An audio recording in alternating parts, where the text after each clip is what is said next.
범죄자라고 하면 보통 위협적이고 무서운 인상이 떠오르기 마련입니다. 그렇지만 우리가 일상적으로 접하는 TV에서 자주 보던 연예인 중에도 악마도 기겁할 정도의 범죄를 저지른 이들이 있다는 사실을 알고 계셨는지 묻고 싶습니다. 오늘은 그 중에서 친숙한 얼굴을 가진 채 씻을 수 없는 범죄를 저지르고 연예계에서 퇴출된 남자 연예인들에 대해 살펴보겠습니다.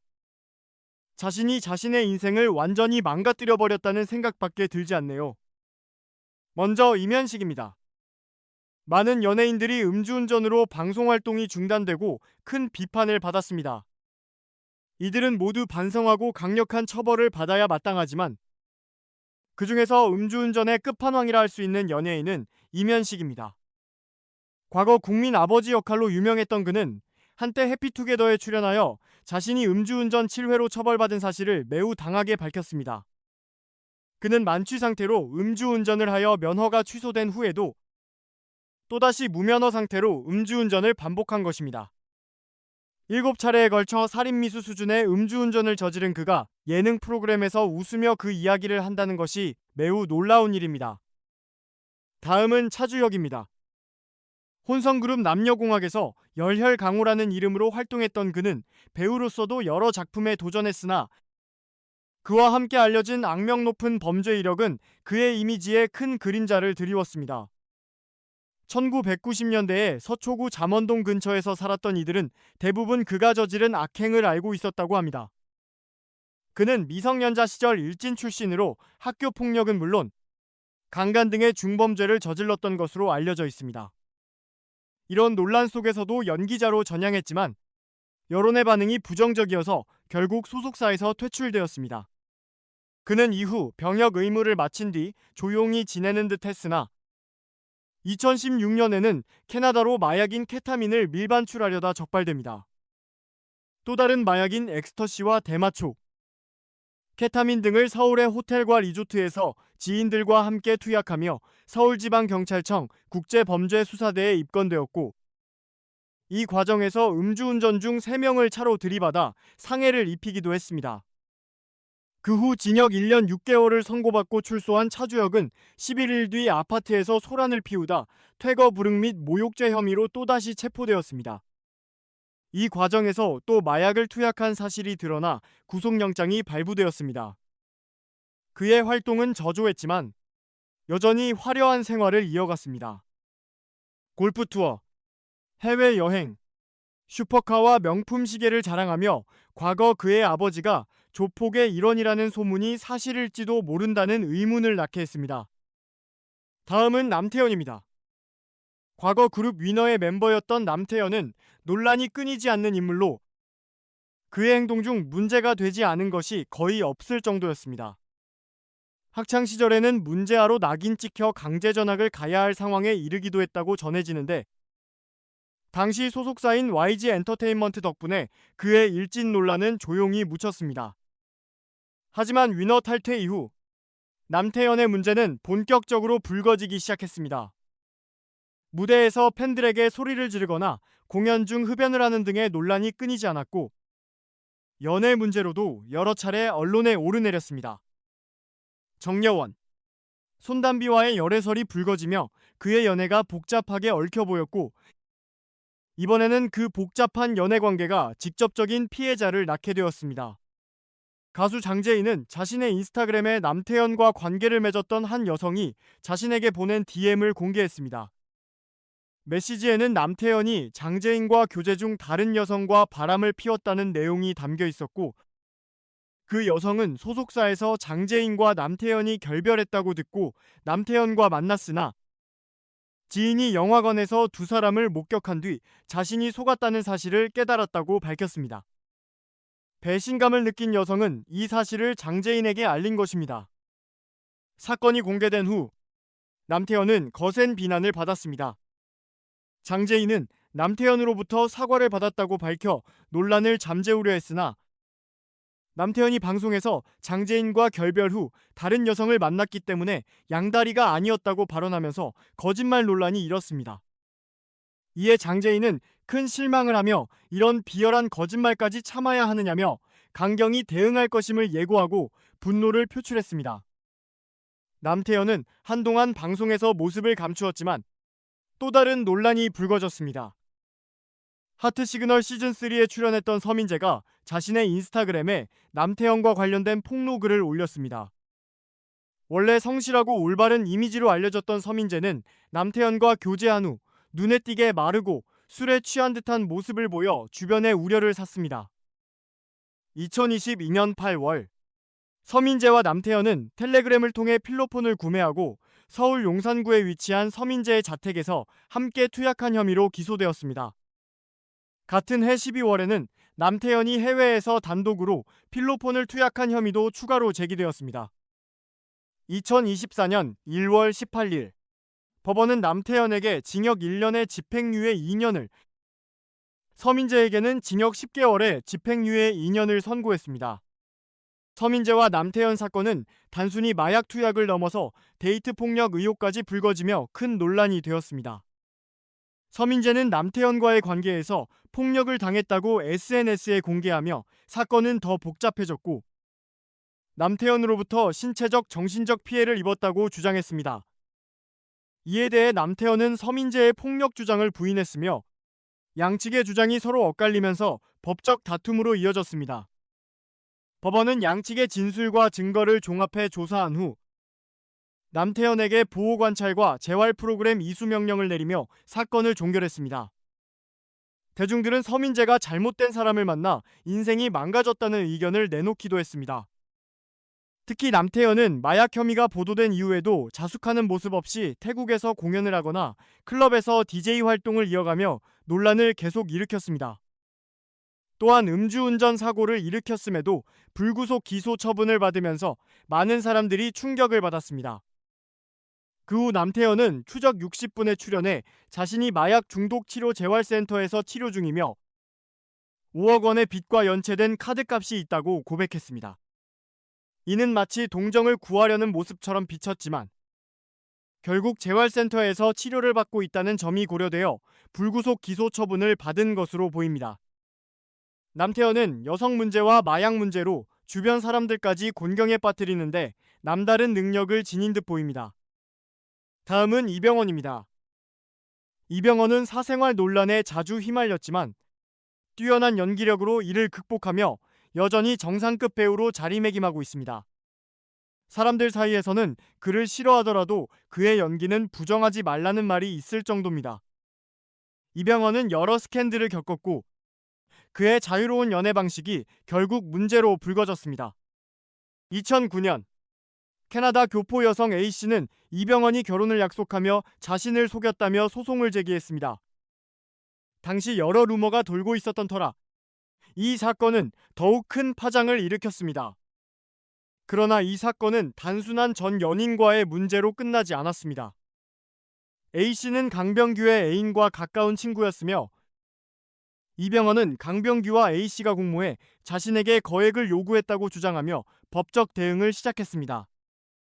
이에 강병규는 이병헌을 명예훼손으로 고소했으나 이병헌은 무혐의 처분을 받았습니다.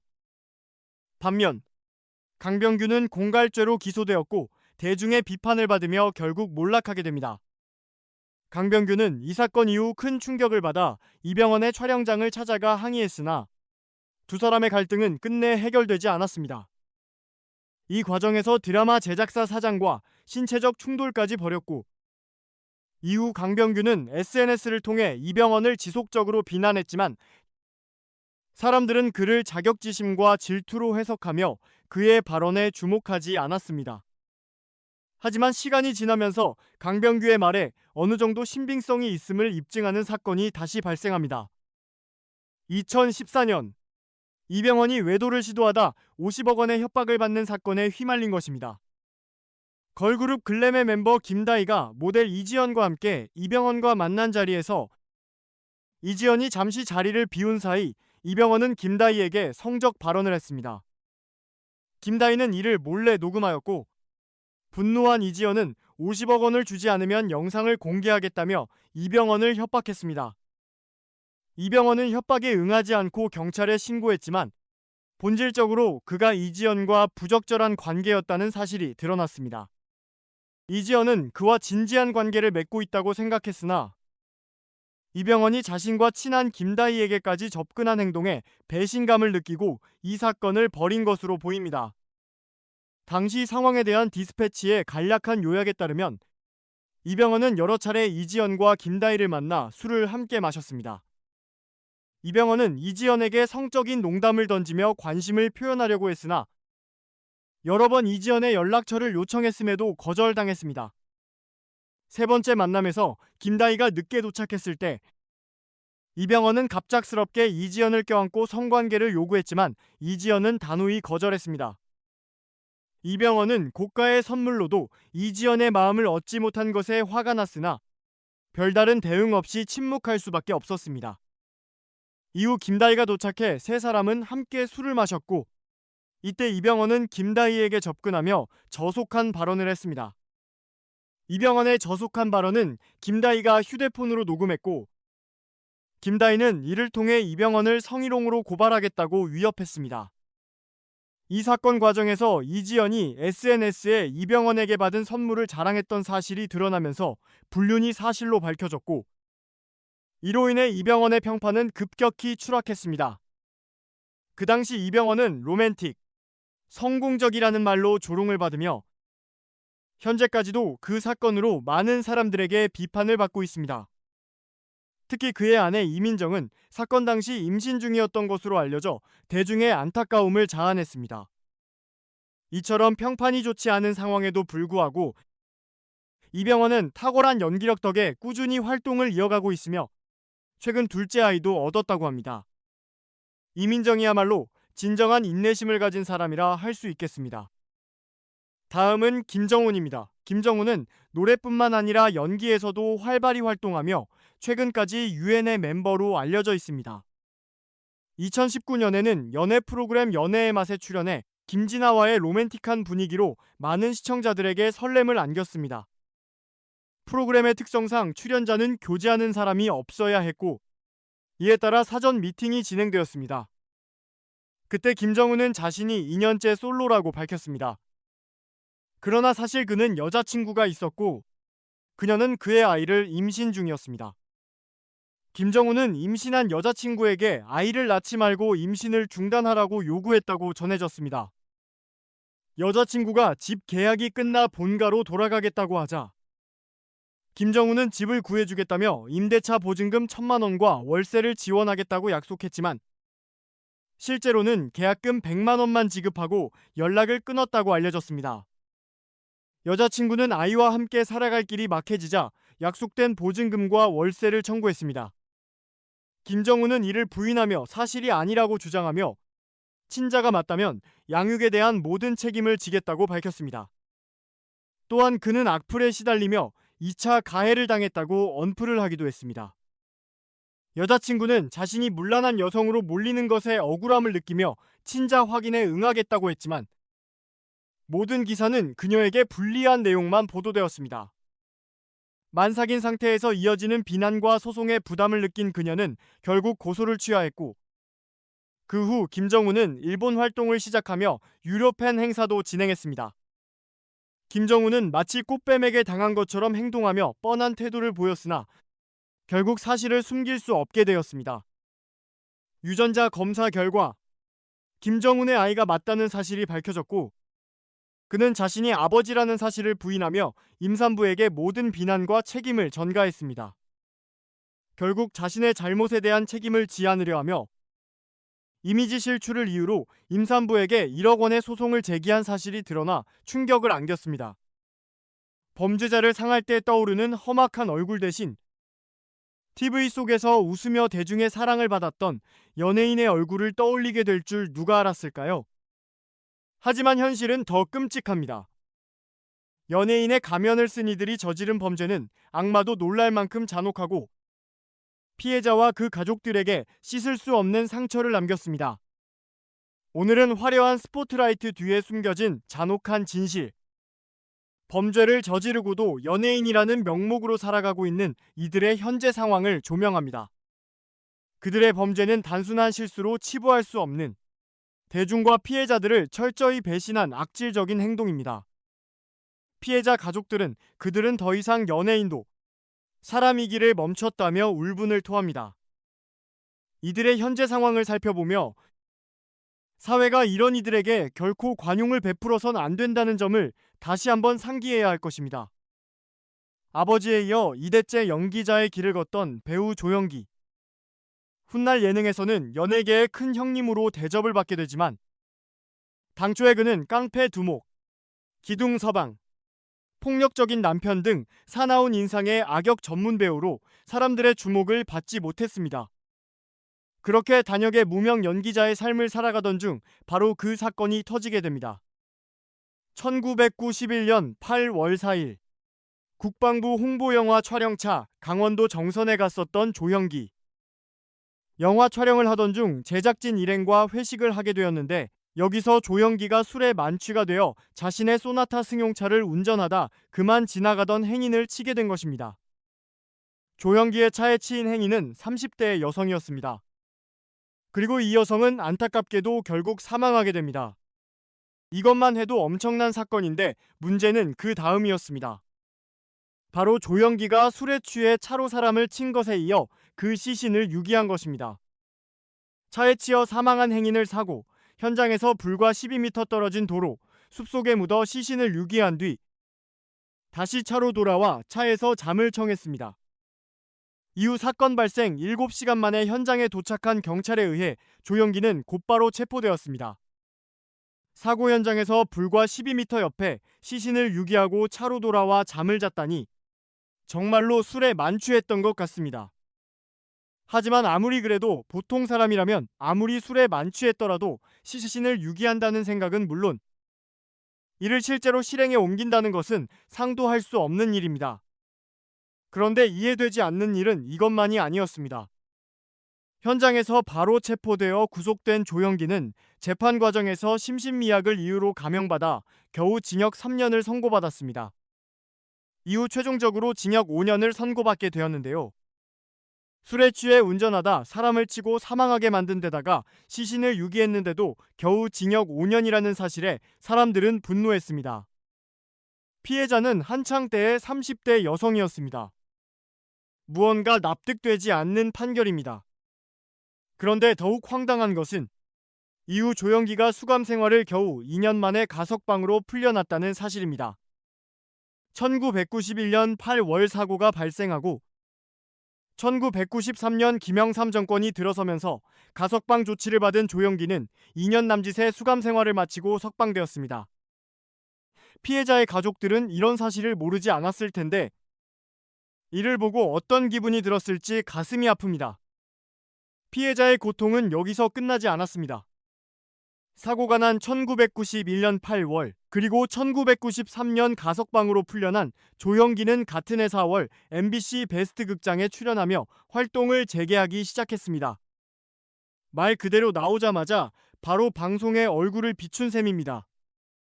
더욱 놀라운 점은 조연기가 이후 점 인기를 얻게 되었다는 사실입니다.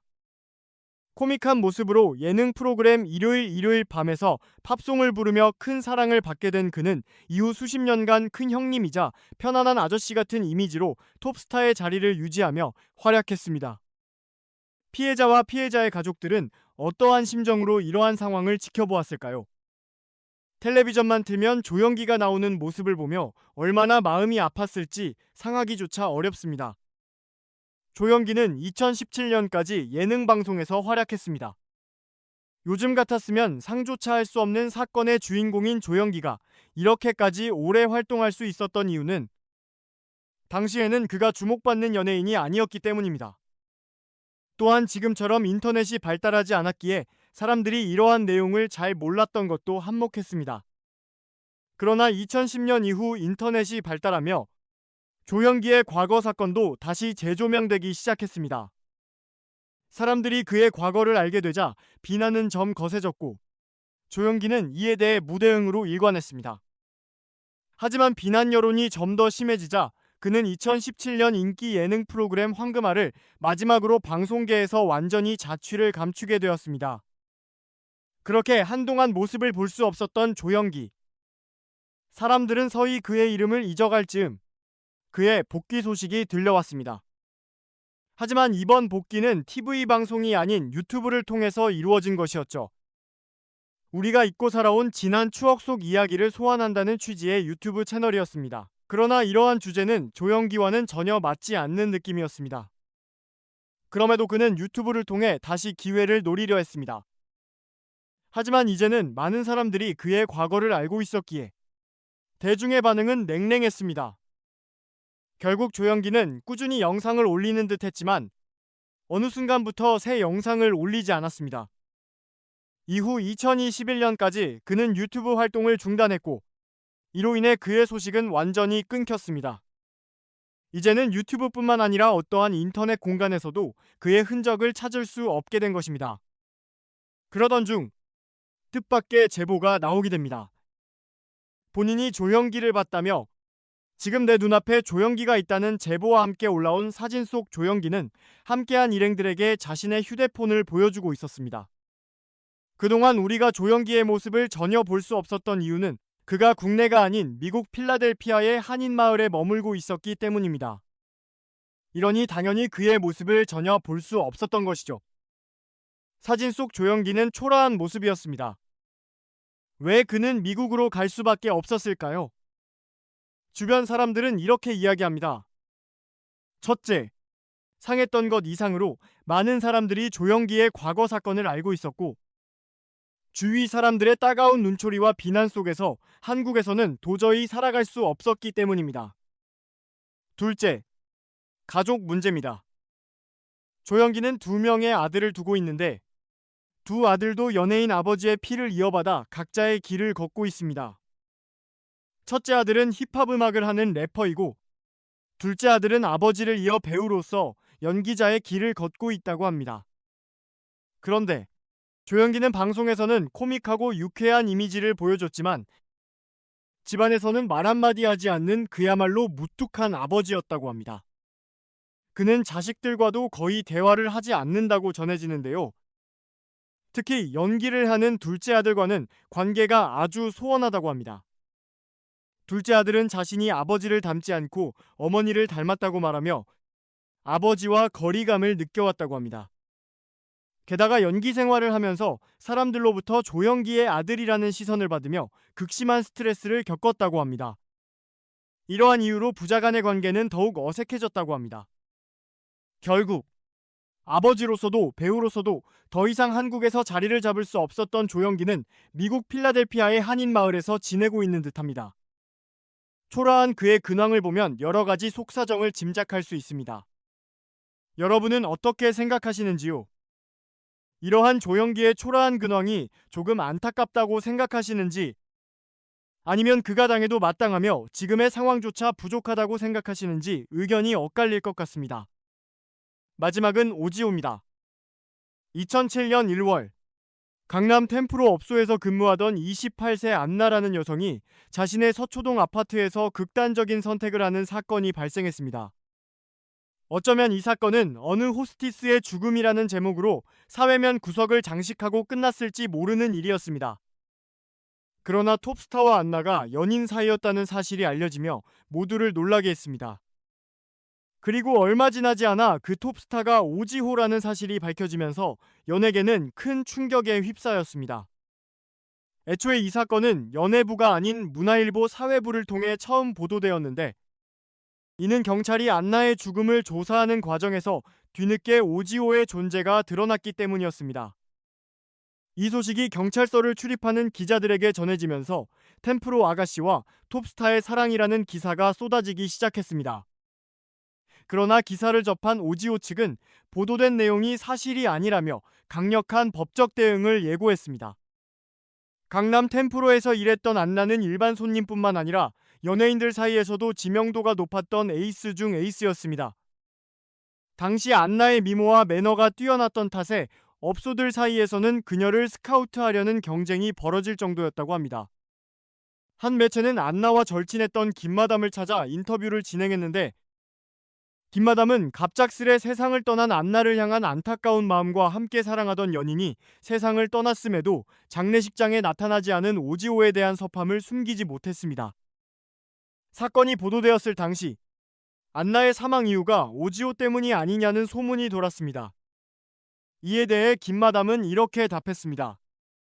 안나는 월급만 2,500만 원을 받았고 선불금을 당겨 쓰는 행동도 해본 적이 없다. 이쪽 일을 하려면 명품을 사야 할 때가 있긴 하지만 안나는 사람들 생각처럼 돈을 펑 쓰지 않았고 힘들게 돈을 모아서 부모님 집도 사들였다고 말했습니다.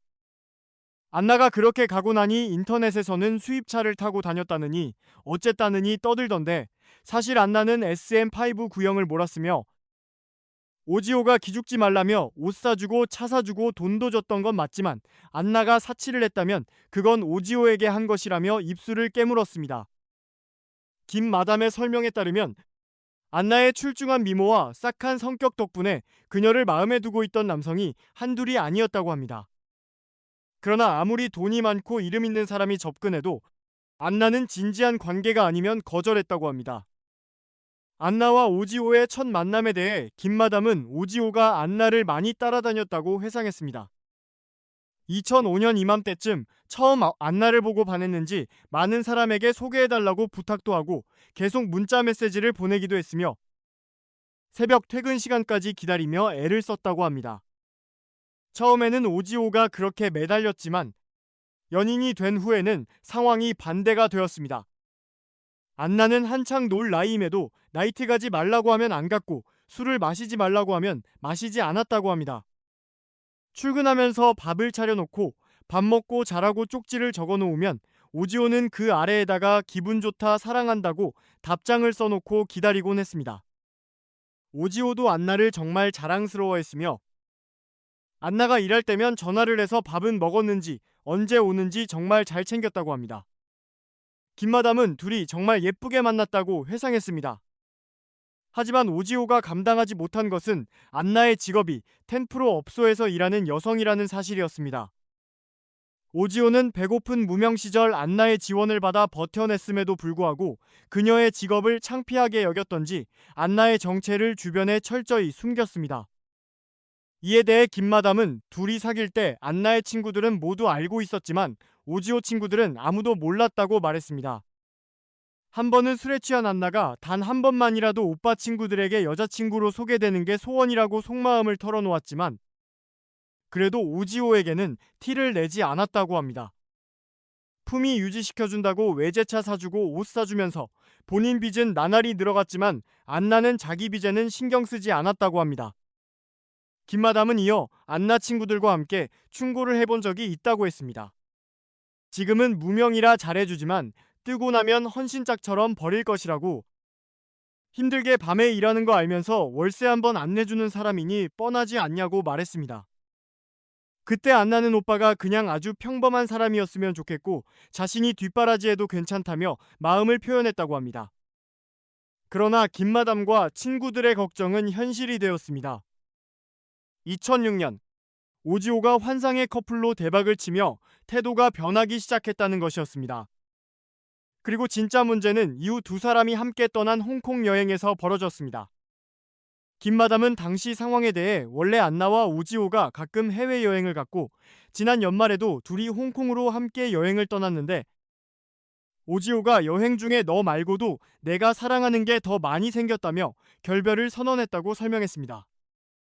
그 말을 들은 안나는 충격을 받았고 여행 내 방에서 나오지 않았다고 들었다고 전했습니다. 여행에서 돌아온 안나는 친구들에게 우울함을 털어놓으며 눈물을 흘렸고 내가 정말 너무 힘드니 만약 무슨 일이 생기면 꼭 오빠에게 알려달라고 말했다고 합니다. 안나는 이후에도 일을 하며 마음을 추스르려고 했지만 우울함을 이기지 못했습니다. 술을 많이 마시기도 하고 출근했다가 몸이 좋지 않아 바로 퇴근하는 일이 잦았다고 주변 동료들과 친구들은 증언했습니다. 그럼에도 안나는 변해버린 연인을 끝까지 포기하지 않았습니다. 술에 취한 채 오지오를 만나기 위해 그의 집을 찾았지만 오지오는 모습을 드러내지 않았고 안나는 무너지고 말았습니다. 이후 두 사람은 마지막으로 3분 19초 동안 통화를 했고 집으로 돌아온 안나는 극단적인 선택을 했습니다. 안나의 마지막 바람대로 친구들은 그녀의 죽음을 오지오에게 알렸습니다. 그러나 오지오는 장례식장을 찾지 않았고 언론을 통해 기사 내용이 사실이 아니라며 안나와의 관계를 부정했습니다. 김 마담은 인터뷰 말미에 남녀가 사귀다가 마음이 식으면 헤어질 수 있지만 자신을 죽도록 사랑했던 여자가 세상을 떠났는데 얼굴조차 비치지 않은 오지호에게는 정말 섭했다고 말했습니다. 그 사람이 안나를 죽인 것도 아니고 단지 만나다 헤어진 것뿐인데 우리가 바랐던 건 안나의 마지막 길에 인사라도 해주길 바란 것이고 영정 앞을 스쳐 지나가기만 해도 괜찮았을 텐데라며 아쉬움을 전했습니다. 안나가 세상을 떠난 다음 날 오지호는 휴대폰 번호를 바꿨습니다. 이 소식에 분노한 템프로 동료들과 친구들은 오지호가 무명 시절을 안나의 뒷바라지로 버텼다는 사실을 폭로했습니다. 이들은 소속사를 찾아가 항의하며 오지호가 모든 사실을 인정하도록 만들었습니다. 또한 안나가 오지호 때문에 발생한 빚 7,500만 원을 정리하라는 요구도 이어졌습니다. 당시 업소 관계자는 오지호에게 안나가 당신 때문에 손님 관리도 제대로 못했고 그동안 벌어온 돈을 다 썼는데 안나가 당신 아니었으면 죽었겠냐고 따졌습니다. 그렇게 지원을 받았으면 헤어질 때 그 정도는 정리해주고 끝내야 하지 않냐며 이 상황을 언론에 폭로하면 당신도 연예계 생활 못할 것이라고 경고했습니다. 결국 오지호와 소속사는 안나의 빚을 정리해줬습니다. 이후 오지호는 스케줄을 취소하고 칩거에 들어갔습니다. 얼마 지나지 않아 한 매체를 통해 오지호는 지금 너무 힘든 건 그녀가 미치도록 보고 싶다는 것이라며 심정을 전했습니다. 그는 안나의 빈소를 찾지 못한 이유에 대해 기자들이 있을지 모른다는 얘기에 너무 무서웠다고 밝혔습니다. 그는 안나의 유해가 있는 암자에서 직접 제사를 지내며 2시간 동안 절을 올리고 좋은 곳으로 가라고 빌었다고 전했습니다. 본인이 빈소에 못 간 죄인이니까 제 손으로 꼭 제사를 지내주고 싶었다고 말했습니다. 이후 오지호는 방송에 복귀했지만 오랜 시간 연애와 결혼을 하지 않았습니다. 당시 대중들은 그가 안나와의 이별을 잊지 못한 것이 아니냐는 추측을 하기도 했습니다. 그러나 2015년 오지호가 결혼 소식을 전하며 안나의 사연은 대중의 기억에서 점 잊혀졌습니다.